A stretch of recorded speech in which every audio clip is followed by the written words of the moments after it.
bagaimana strategi dan rencana Pak Anies perihal peningkatan kualitas pendidikan mahasiswa kesehatan? Karena tentunya bahwasanya memang kesehatan adalah aspek yang seksi menurut saya, karena di seluruh aspek itu ada kesehatan. Yang kedua itu bagaimana serapan lapangan pekerjaan nanti untuk tenaga kesehatan dan tenaga medis. Karena kami ini mahasiswa kesehatan yang akan langsung merasakan bagaimana regulasi-regulasi kesehatan yang sudah ada sekarang ini. Yang ketiga itu perihal kesejahteraan tenaga medis dan kesehatan. Perlu diketahui bahwasanya memang dari Satgas COVID-19 kemarin masih ada surat kaleng yang masih menuntut bahwasanya haknya itu belum diberikan kepada Satgas itu.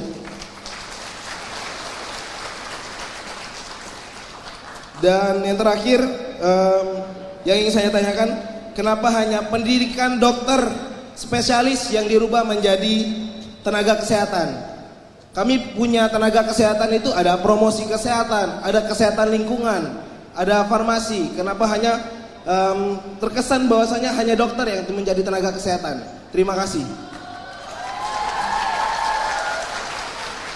Oke, ini sepertinya Bang Rizky ini agak borong pertanyaannya ya. Nanti kita batasi satu orang hanya satu pertanyaan ya. Mungkin akan langsung ditanggapi oleh Bang Anies Baswedan. Kami persilahkan. Silakan Bang Anies, atau kita mau 3 pertanyaan. Beberapa sesi. Ya. Oke, baik. Silakan untuk teman-teman rekan-rekan mahasiswa dan juga OKP. Mungkin kita boleh ke belakang terlebih dahulu, yang di sebelah belakang. Kami persilahkan. Langsung boleh. Ke pertanyaannya. Untuk pertanyaan silakan. Hanya 1 poin saja. Silakan sampaikan nama dan juga hanya 1 pertanyaan ya. 1 pertanyaan saja. Assalamualaikum, selamat siang Pak Anies. Maksud saya Bang Anies. Perkenalkan, Abang, saya Kurniananda. Ya, Kurniananda, ex-presiden mahasiswa Universitas Jambi serta mahasiswa pasca sarjana teknologi pendidikan. Saya ingin bertanya tentang satu hal yang jarang sekali dibahas dan muncul di setiap capres, yaitu tentang world security.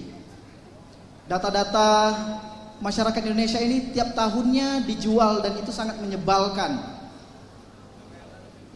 Dan membuat kita itu tidak ada lagi harganya di dalam dunia teknologi.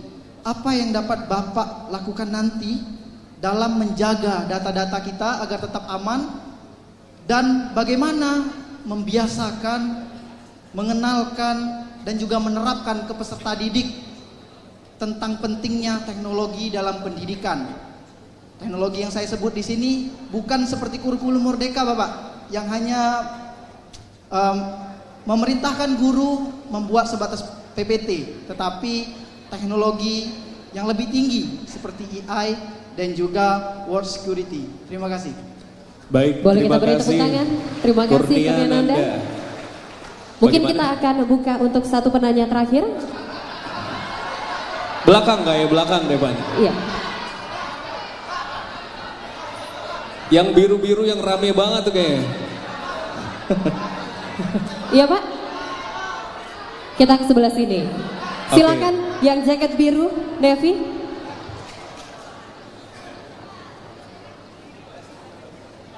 Langsung ke poinnya. Assalamualaikum warahmatullahi wabarakatuh. Baik, sebelumnya perkenalkan, nama saya Sirajuddin YS. Saya ucapkan terima kasih dan selamat datang Bang di Provinsi Jambi. Jadi gini Bang, Provinsi Jambi adalah memiliki salah satu sektor perekonomian yang mana yaitu industri pertambangan Bang. Salah satu industri ini pertambangan batu bara memainkan peran sentral perekonomian regional yang menghasilkan sumber daya energi penting bagi Indonesia. Dari segi ekonomi, industri ini memberikan lapangan pekerjaan yang cukup besar untuk warga Provinsi Jambi Bang, dan sumbangsi yang signifikan pada tingkat pendapatan daerah. Namun di balik kayanya sumber daya Indonesia Jambi, banyak sekali permasalahan yang mana sangat kompleksitas Bang. Di antaranya dampak lingkungan dan sosial yang harus dikelola dengan bijaksana. Tapi sangat disayangkan, sudah belasan tahun industri ini datang dan hadir di Provinsi Jambi, banyak dinamika yang belum terselesaikan sampai hari ini Bang. Maka dari itu saya ingin bertanya Bang, jika Abang terpilih nanti menjadi presiden, bagaimana pengelolaan tambang ini dan perizinannya untuk tambang yang sedang dikelola sekarang dan yang tambang yang akan meminta izin lagi Bang? Baik, terima kasih. Oke, dengan siapa tadi namanya? Sirajudin Bang. Sirajudin.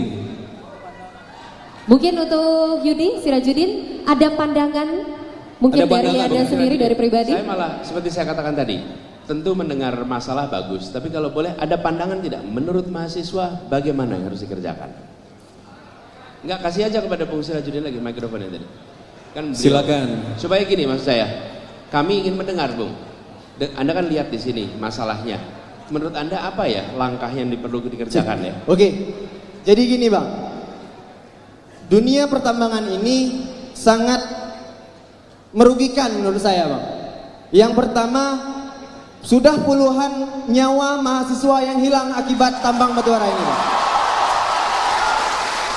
Dikarenakan transportasi yang terjadi saat ini di Provinsi Jambi sangat amburadul Bang. Dan yang kedua, tambang yang Transportasi. Oke. dan yang kedua Bang, tambang batubara ini ada kemungkinan yang belum mendapatkan izin Bang. Ilegal. Iya Bang. Baik, hanya itu. Terima kasih. Baik, terima kasih teman-teman mahasiswa. Siap. Kita tutup dulu sesi untuk pertanyaan pertama. Kita akan berikan kepada Bang Anies dulu untuk menjawab 3 pertanyaan pertama dari teman-teman mahasiswa dan juga OKP. Silakan Bang Anies. Kita akan dengarkan tanggapan dulu dari Bang Anies Baswedan. Kami persilakan. Ya, makasih. Bung Rizky, tadi yang terkait dengan kenapa hanya dokter yang disebut sebagai tenaga kesehatan. Mana Bung Rizky? Saya juga heran.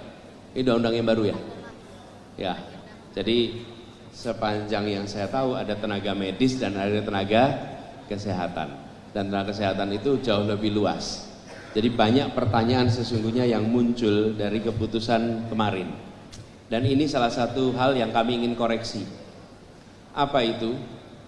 Penyusunan undang-undang yang dilakukan secara tergesa-gesa sehingga tidak melibatkan berbagai pandangan yang sahih untuk didengarkan dan dipertimbangkan. Dan itu kemudian membuat kualitas undang-undang kita menjadi menurun. Efeknya apa? Perdebatannya terjadi sesudah undang-undang ditetapkan. Harusnya perdebatan terjadinya kapan? Sebelum. Contoh lain IKN. IKN sama, debatnya sesudah ditetapkan, sudah disesahkan, apa yang terjadi? Jadi politis. Kalau kritis dianggap anti pemerintah, kalau pro setuju dianggap pro pemerintah. Hanya karena sudah ditetapkan sebelum dibahas dengan lengkap. Ini salah satu agenda perubahan yang ingin kita kerjakan ke depan. Kualitas undang-undang kita lebih baik. Kemudian tadi gini tentang peningkatan secara umum bukan hanya di bidang kesehatan. Pendidikan yang sifatnya aplikasi itu harus dekat dengan sektor di mana itu dipraktekkan. Kalau di dalam kesehatan ada istilahnya tacit knowledge. Tacit knowledge itu ilmu yang dipelajari dengan praktek.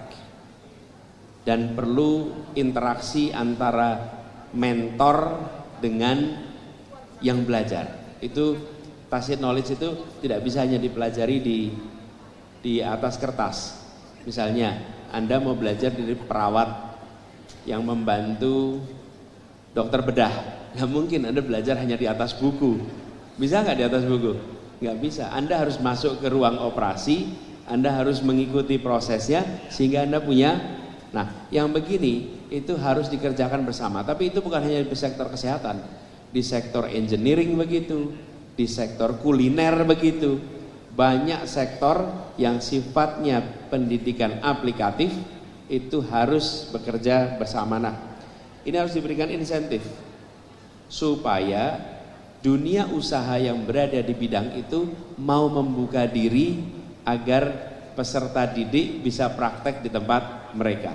Negara yang harus memberikan supaya mereka mau membuka diri. Karena kalau tidak, teman-teman akan kesulitan mendapatkannya. Lalu terkait dengan tadi diceritakan ada tanggung jawab yang belum ditunaikan ya. Itu harusnya ditunaikan, tidak boleh tidak. Karena kalau apalagi Covidnya sudah lewat, kira-kira gini, bayar upah sebelum keringatnya kering. Nah ini udah kering berkali-kali, upahnya belum dibayar. Betul nggak? Harusnya dilaporkan itu. Menurut saya yang begini-begini harus beres, tidak boleh ini ditunda. Apalagi mereka-mereka yang bekerja dengan Covid. Teman-teman, saya boleh sampaikan di sini, saya diberikan kesempatan oleh Allah untuk menghadapi ujian yang cukup besar. Covid, tidak ada kota lain yang menghadapi Covid sebanyak Jakarta, tidak ada. Dan saya kebetulan bertugas di situ. Jadi saya menyaksikan dari dekat, siapapun yang bekerja menangani urusan Covid, dia berurusan dengan risiko yang cukup besar. Kalau yang dari jauh itu cuma dengar laporan, tapi kalau yang bekerja sehari-hari itu tahu persis risikonya sangat besar. Jadi ini harus dibereskan, tidak ada pengecualian. Kemudian soal lapangan pekerjaan, saya melihat begini, di bidang kesehatan ini permintaan akan makin hari makin meningkat. Bersamaan dengan kesejahteraan meningkat, fasilitas pendidikan, fasilitas kesehatan itu pasti akan meningkat juga. Sehingga kebutuhan tenaga kerja akan meningkat. Nah, yang diperlukan adalah data antara kebutuhan dan pendidikan serta lulusannya. Saya melihat ke depan disiapkan semacam pusat clearing house yang membutuhkan bisa melaporkan, yang lulus bisa mendapatkan informasi tentang lapangan pekerjaan di dunia kesehatan, gitu ya. Bung Kurnia, soal teknologi pendidikan, ya, saya setuju sekali soal ini. Hari ini pendidikan kita itu unik. Anak kita abad 21. Gurunya abad 20. Sekolahnya abad 19. Ya, coba Anda lihat. Cara ngatur ruang kelasnya, cara ngatur kelas abad 19. Gurunya abad 20, anaknya abad 21. Jadi gap. Nah, siapa yang harus paling banyak belajar di sini? Gurunya. Gurunya yang harus belajar, sehingga walaupun ruangannya settingnya abad 19, tapi dia harus bisa mengajar dengan pendidikan pendekatan abad 21 dan harus pakai teknologi. Jadi apa yang Anda sampaikan itu benar. Nah, yang kedua, jangan kita menerapkan teknologi saja. Saya usul nih, apalagi untuk Indonesia. Kenapa? Jangan kita ikut-ikutan gaya mengambil keputusan beberapa pihak yang menganggap Indonesia itu sama semua. Sama semua. Sehingga teknologi apa yang digunakan sangat ditentukan dengan kebutuhan yang ada di tempat tersebut.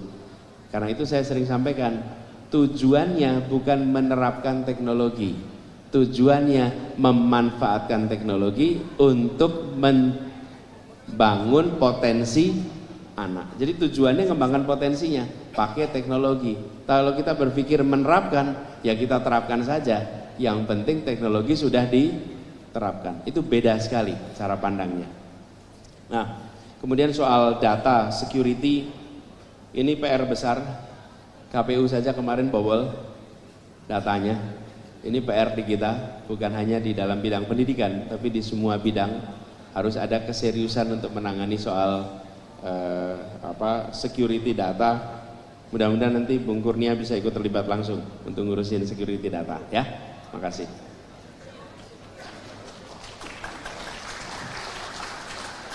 Nah, yang disampaikan tadi, namanya bukan Yudi, Anda tadi?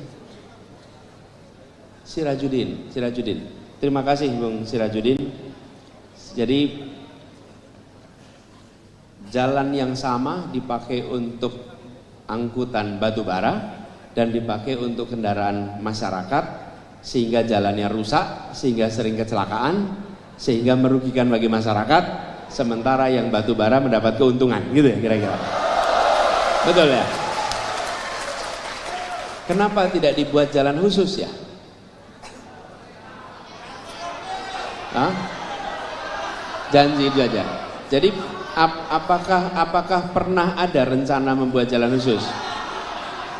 Tapi tidak pernah selesai. Rencana itu yang membuat siapa? Yang membuat siapa?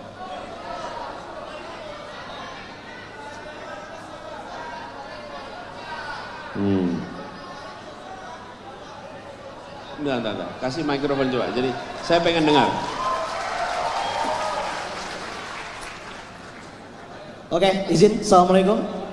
Assalamualaikum warahmatullahi wabarakatuh. Sebelumnya Mas Anies, ini bukan. Oh, Bang Anies. Sebelumnya Bang Anies, ini bukanlah forum yang panas atau sebagai macamnya, tapi sepertinya izinkan saya sedikit memanasi forum pada siang hari ini. Hidup mahasiswa! Hidup rakyat Indonesia! Hidup rakyat Provinsi Jambi! Baik, sedikit Mas Anies. Jadi sudah disampaikan oleh Saudara Raju tadi terkait problematika batu bara per hari ini. Kami dari BEM-BEM yang ada di Provinsi Jambi, khususnya dari UIN Jambi, sudah beberapa kali melakukan aksi meminta komitmen dari Bapak Gubernur Jambi untuk melakukan yang namanya jalan khusus. Dan juga per hari ini banyak daripada waktu itu cawe-cawe dari Bapak Gubernur, bahwasanya dia sudah menjanjikan dari tahun kemarin bahwasanya penyelesaian jalan batu bara tersebut, tapi sampai hari ini tidak terselesaikan sama sekali. Itulah mangkraknya. Nah mungkin ya sedikitlah. Kalau boleh diberi ilustrasi, berapa panjang jalan yang dibutuhkan untuk itu? Oh itu jalannya kurang ini, tapi yang jelas titiknya itu dari Jalan Kotoboyo sampai ke arah Tempino. 400 km lebih. Jadi ya paling tidak ini kan kita kan sama-sama dari tadi ingin bertanya juga kan Bang Anies. Kami dari BEM Jambi sebenarnya kan ingin mengadu gagasan dan argumen dengan calon presiden. Cuman dari tadi belum ditunjuk oleh kakak-kakak MC. Tapi ya seandainya memang insya Allah Mas Anies terpilih kan, ya sekalianlah saya menambahkan bagaimana sih komitmen penyelesaian sengketa batu bara ini. Terima kasih. Terima kasih. Makasih.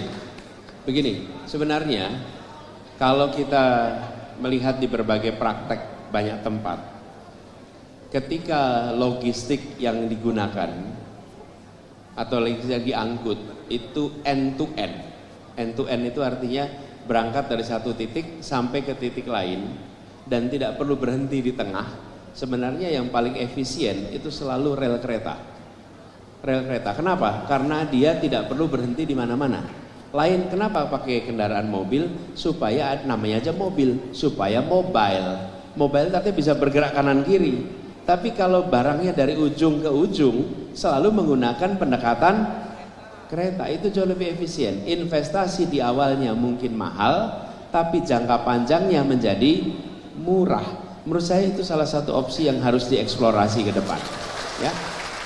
Dan sesungguhnya kalau kita lihat sejak era kolonial dulu ketika teman-teman lihat jalur kereta api itu selalu jalur logistik untuk batu bara di Sawah Lunto, untuk di Pelaju, BBM dan lain-lain. Nanti tapi saya melihat begini, kalau itu pakai jalan, maintenance-nya mahal sekali. Karena truk-truk yang lewat tuh volume bebannya besar sekali. Perawatannya akan mahal. Kami termasuk yang melihat kereta api ini harus dibangun lebih banyak lagi supaya jalur-jalur yang sifatnya itu end to end kebutuhannya itu bisa menggunakan kereta api dan insya Allah itu jauh lebih efisien. Kita coba explore opsi itu ke depan ya. Teman-teman, saya termasuk yang ingin kalau membuat janji sudah bikin studi dulu. Saya tidak ingin membuat janji untuk tepuk tangan. Saya ingin membuat janji untuk bisa dilaksanakan. Itu berbeda sekali. Supaya bisa terlaksana. Jadi, tapi saya mendengar soal itu. Lalu yang kedua, soal tambang ilegal. Semua yang ilegal harus kena sanksi, harus kena hukuman, dan tidak boleh dibiarkan. Kalau Anda melakukan sesuatu yang ilegal dan dibiarkan, maka itu menular. Dan yang paling rugi siapa kalau ada ilegal itu? Masyarakat dan negara yang paling rugi. Kan pendapatannya tidak masuk juga ke negara, bukan? Karena ilegal. Nah, praktek-praktek seperti ini yang harus dibersihkan. Dan kita hari ini menyaksikan negara kita banyak sekali korupsi di aspek penerimaan. Sementara perhatian di aspek penerimaan itu rendah. Korupsi yang dibicarakan biasanya korupsi aspek pengeluaran. Padahal penerimaan luar biasa. Ngambilnya X ton, bayarnya Y ton. Nah, terus yang sisanya kemana? Karena itu kami melihat standarisasi, kemudian monitoring di dalam aspek pendapatan menjadi penting. Itu baru yang legal yang bisa diukur. Yang ilegal diukur pun tidak, uangnya hilang. Jadi kalau yang ini saya mau komit. Saya komit untuk bicara tentang pemberantasan ilegal. Oke? Karena memang itu sudah kita rencanakan dan itu harus kita kerjakan, ya. Oke, 3 ini. Terima kasih. Silakan. Baik, terima kasih. Boleh kita beri tepuk tangan untuk Bapak Anies Baswedan. Dan mungkin teman-teman, karena keterbatasan waktu, kita akan langsung saja ke closing statement dari Bapak Anies Baswedan. Kami persilakan Bapak.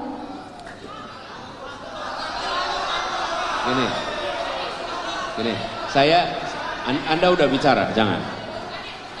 Gini dah, kasih 2 lagi, nanti saya pangkas closing saya, singkat aja. Oke, baik, kita akan kasih untuk 2 penanya. 2 lagi atau langsung dipilih aja biar adil. Silakan. Yang pertama. 1 lagi mungkin Bang Anies boleh pilih. Kira-kira.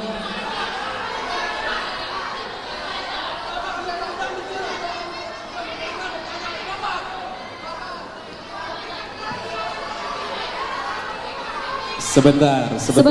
Teman-teman kondusif, kalau tidak kondusif kita tidak akan lanjutkan diskusi hari ini. Kalau nggak kondusif nggak kita lanjutin. Mohon untuk kondusif. Sebentar. Kita sama-sama tertib. Sebentar. Setuju, sepakat, kita sama-sama tertib, teman-teman.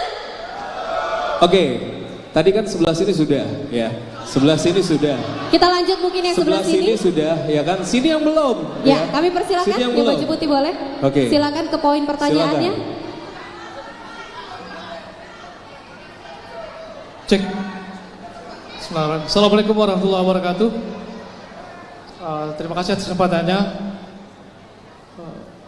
Perkenalkan saya Doni Anggara dari Sarulangun, Pak. Doni, Pak. Doni. Dari komunitas remaja peduli sesama, Pak. Jujur, Pak, saya grogi sekali bukan karena ramai, tapi karena aura presiden Bapak itu kuat sekali, Pak. Kemudian saya tidak banyak bertanya, saya mungkin nanti singkat saja, Pak. Ini terkait isu lokal, isu daerah, yang mana ini juga masuk dalam visi misi Bapak terkait pemerataan infrastruktur, Pak, ya, di setiap daerah. Jadi, Pak, sebenarnya Jambi ini tidak kalah dari daerah-daerah lain di Sumatera, Pak, soal pariwisata. Pariwisatanya sudah kelas dunia, Pak. Kita di Jambi punya Candi Moro Jambi, Pak, yang termasuk dalam kawasan percandian terbesar di Asia Tenggara, Pak. Kemudian juga kita punya Gunung Kerinci, salah satu gunung tertinggi. Kemudian juga kita punya Geopark Merangin, Pak. Geopark Merangin yang masuk dalam UNESCO, Pak. UNESCO Global Geopark. Tapi yang jadi masalah adalah, Pak, karena itu kan sudah kelas dunia semua, Pak, pariwisata kita Jambi. Tapi kita masih kalah dalam hal soal wisatawan, Pak. Wisatawan asing. Saya pikir masalahnya adalah soal akses, Pak. Kebanyakan wisatawan-wisatawan asing itu langsung kalau mau ke Sumatera itu lewat Padang dulu karena bandara internasional di sana. Mau ke Kerinci lewat Padang dulu, lewat Sumsel dulu. Nah, di Jambi akses itu kurang, Pak. Terutama akses transportasi, Pak. Mungkin ke depan akses transportasi itu dibangun di Jambi, terutama bandara internasional, Pak, kalau bisa di Jambi. Langsung ke pertanyaan, supaya nanti silakan. bisa membantu perekonomian terutama dalam hal pariwisata di Jambi, Pak. Terima kasih. Baik. Oke, izin, teman-teman izin. Ini dari tadi yang bertanya cowok-cowok semua. Kita berikan satu penanya terakhir untuk perempuan. Satu untuk perempuan, kita akan berikan. Satu untuk perempuan, silakan. Baik. Mungkin boleh Bang Anis yang pilih atau kita yang pilih, Bang? Langsung saja kita yang pilih. Silakan, Bani. Silakan.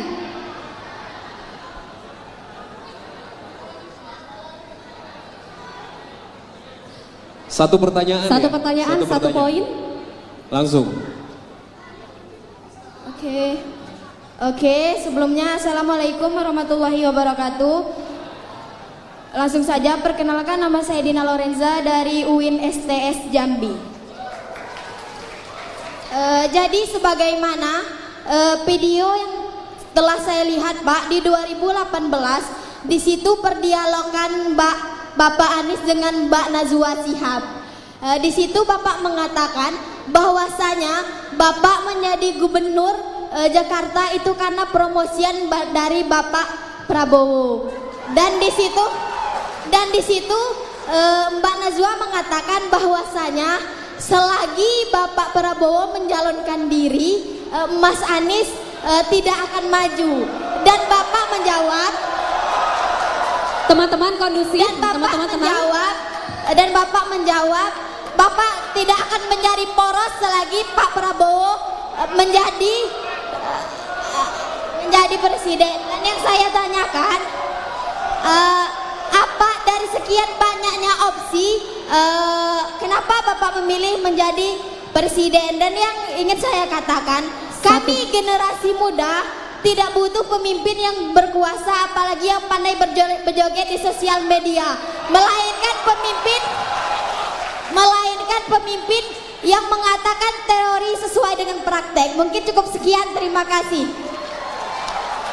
Baik teman-teman, harap untuk kondusif kita dengarkan jawaban dari Bang Anies.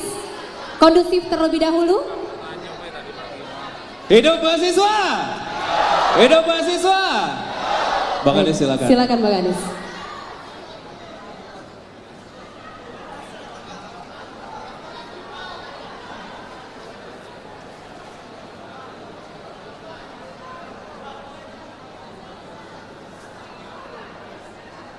Gini, teman-teman, ini teman-teman sekalian, kita senang sekali bahwa teman-teman punya aspirasi yang banyak, punya pikiran yang banyak. Itu artinya kita tidak diam.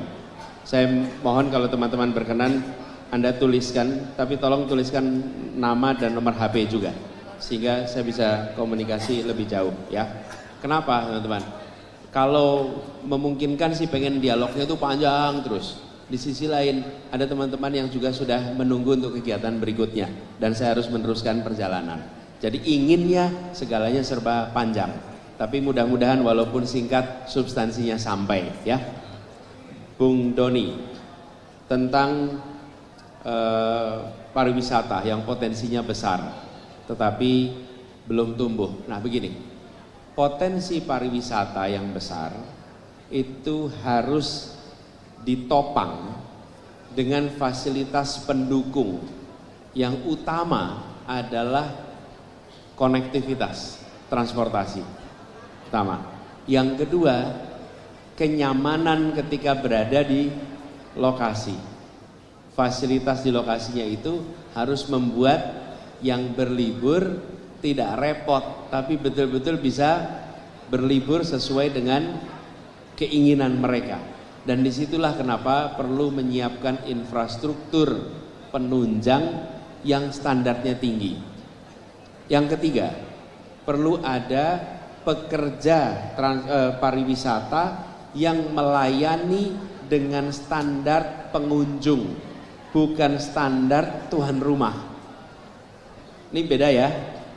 Pengunjungnya datang dengan standar pelayanan yang mereka pernah alami di tempat-tempat lain, lalu datang ke tempat pariwisata yang baru, ternyata standar pelayanannya tuan rumah beda dengan tamu. Apa yang terjadi? Tamunya kecewa. Karena itu standar pelayanan harus tingkatkan. Dan itu artinya kualitas pelayanan dan orang-orang yang bekerja harus ditingkatkan standarnya. Jadi dalam jangka pendek infrastruktur, dalam jangka menengah vokasi dan pelatihan supaya pelayanan akan bisa setara.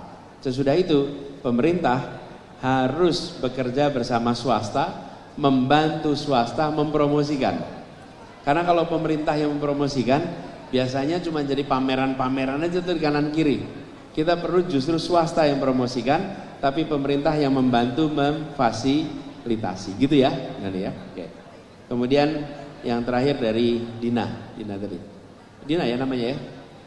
Ya, jadi Dina, saya pernah sampaikan dan itu sudah dijawab berkali-kali. Sudah jawab berkali-kali. Tapi nggak apa-apa, nggak apa-apa. Enggak, berhak untuk saya jawab. Jadi pada waktu itu selesai pilkada di 2017, kami sampaikan bahwa saya akan fokus di Jakarta 5 tahun. Akan fokus di Jakarta 5 tahun. Kalau ada undangan apapun, saya tidak mau terlibat. Bahkan di tahun 2018, saya diundang oleh beliau untuk menjadi calon wakil presiden, dan saya sampaikan saya komit pada warga Jakarta untuk berada di Jakarta 5 tahun. Itu janjinya. Dan pada saat yang bersamaan saya juga diminta oleh yang lain. Ada 3 partai yang meminta saya menjadi calon presiden. Tahun 2019 saya diminta jadi calon presiden. Didatangi, diminta, saksinya ada di situ. Dan saya katakan tidak. Tidak, kenapa? Saya sudah komit pada Pak Prabowo bahwa di 2019 ini saya akan konsentrasi Jakarta dan saya tidak akan memotong pencalonannya Pak Prabowo di 2019. Nggak mau. Karena komitmen saya di Jakarta, saya jawab. Jadi diminta jadi wakil, saya tidak bersedia. Jadi calon wakil, diminta jadi capres juga tidak bersedia. Sampai saya tuntas di Jakarta. Ketika sesudah tuntas Jakarta, saya orang merdeka yang boleh mengambil keputusan apapun juga. Betul kan? Betul. Lalu, ya, kenapa? Siap. Udah ngerasain bener ya? Siap. Nah teman-teman, saya mendengar tadi menyebut soal konflik agraria. Betul ya? Ya. Bukan? Ini adalah, bukan, saya nggak mau mendengar pertanyaannya lagi karena waktunya terbatas. Tapi saya ingin sampaikan, ini adalah salah satu masalah yang banyak dirasakan oleh masyarakat, apalagi di daerah yang ada perkebunan.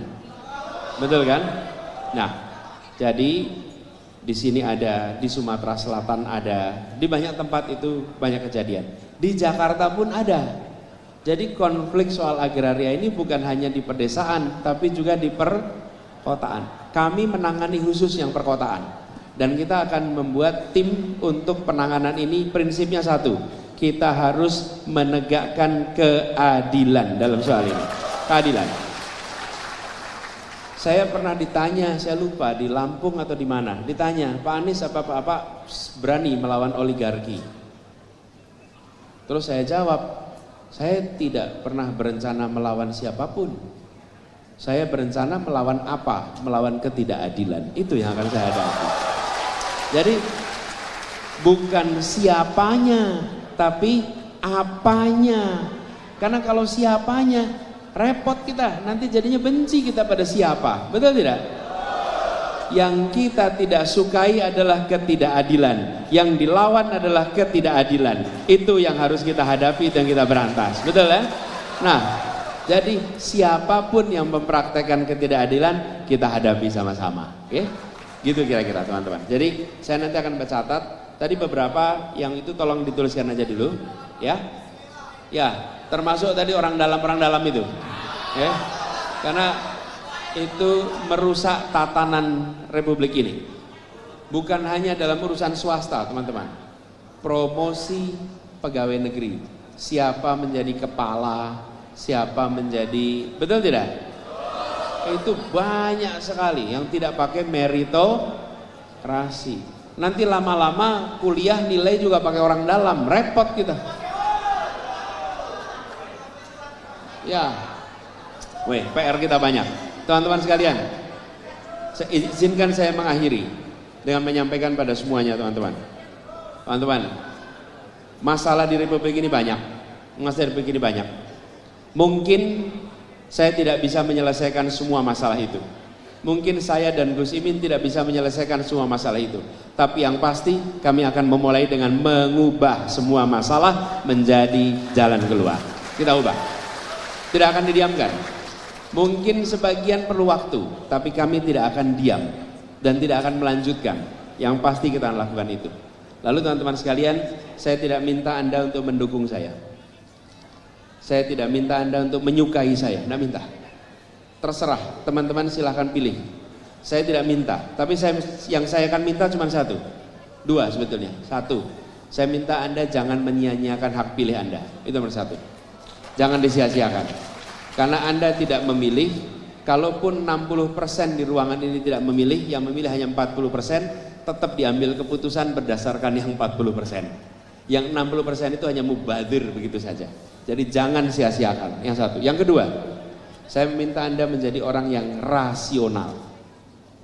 Rasional. Rasional itu artinya apa? Menggunakan rasio. Rasio itu artinya perbandingan. Perbandingan. Bandingkan. Kalau memang menurut Anda mata itu penting, ya bandingkan aja matanya satu sama lain. Kalau menurut Anda soal fisik itu penting, bandingkan aja fisiknya. Kalau menurut Anda yang penting itu latar belakangnya, bandingkan latar belakangnya. Bebas. Tidak ada larangan Anda membandingkan faktor apapun juga. Kalau menurut Anda faktor apalagi ya, bentuk rambutnya boleh. Tidak ada larangan. Yang penting dibandingkan. Betul tidak? Boleh. Boleh. Boleh aja. Tidak ada larangan dan tidak ada keharusan membandingkan apanya.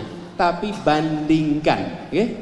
Bandingkan. Nah, kalau saya usul, bandingkan rekam jejaknya, bandingkan rekam karyanya, bandingkan rekam prestasinya, karena Anda sedang memilih orang untuk memegang kewenangan. Apa tugas terpenting dari pemegang kewenangan? Mengambil keputusan. Dia akan mengambil keputusan, dan ketika mengambil keputusan, Anda harus yakin bahwa keputusan yang dia ambil adalah keputusan yang untuk kepentingan semua, bukan kepentingan kelompok, bukan untuk kepentingan yang kecil. Bismillah, insya Allah Jambi mahasiswanya pemilih rasional semua. Terima kasih semuanya. Terima kasih kesempatan ngobrolnya, dialognya. Salam hangat buat semua dan terima kasih sudah memilih hadir. Anda bisa menceritakan pada diri sendiri bahwa di saat